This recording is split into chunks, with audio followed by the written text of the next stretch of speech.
podcast episode. Russell Brunson and Dan Henry. So, a couple of thoughts. All great people work together with other great people because teams win in business and in life.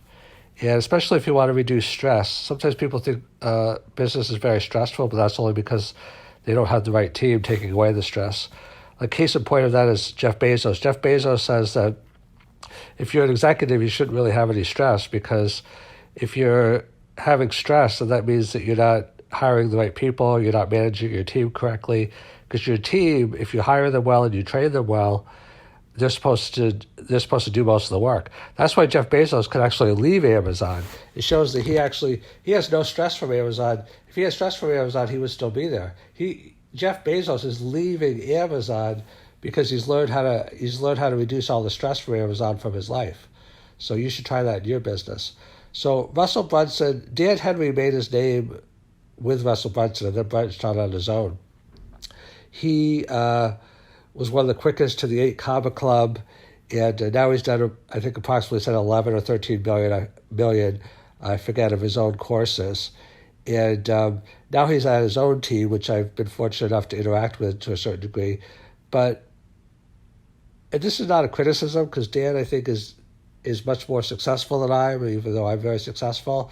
So I always look up to people that are more successful, and I can learn a lot from him as opposed to him learning from me. But one thing I think Dan could learn from me is the value of teamwork, because Dan's team is not really at the level of Russell's team. Like Russell's team, Russell Brunson, he promoted Dan. He had Dan speak in front of large crowds, and he gave Dan a big awards. And Dan's team, like, he has one really good person working for him that used to work for Tony Robbins, but Dan's team is not helping him to the degree that Russell's team has and Russell's clients have. And I'll give you another example. Like, Russell works together closely with Tony Robbins, and Tony Robbins works with other famous people. I mean, these famous people tend to work together, but Dan likes to work solo. He likes to have work-life balance and not be overtaxed. I think if you love your clients, then you always want to be energized and grow bigger. But obviously, the key is to make your work your play and you play your work. Like, sometimes there has to be a little bit of a boundary, but they can professionally, blur together, because they say that, like, if you love what you do, then you'll never have another day of work in your life. And they say that true joy comes when your avocation becomes your vocation. So I have a lot of other thoughts on Dan, because, like, I think he's a marketing genius. I think he's paid his dues. I mean, I listened to his recent rap video and, some of the other videos where he's talked about, extremely innovative things.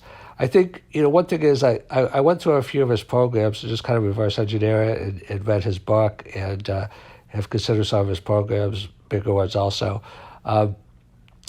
He fills in the gaps. Like, one thing about Dan Henry is that, like, one of his email sequences has, on day 27, actually it might be day 28, I don't know how many days it's going to be, but each day, like, provides more and more value.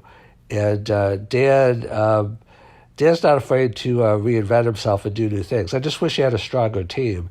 I wish he actually followed his mentor, Russell Brunson, who, made Dan who he is today. And then, Dan could make other people, the next Dan Henry. Just like, Russell Westbrook, he's a great basketball player. But Russell Brunson made Dan Henry the next Russell Brunson. Dan Henry has to find somebody that he can make the next Dan Henry.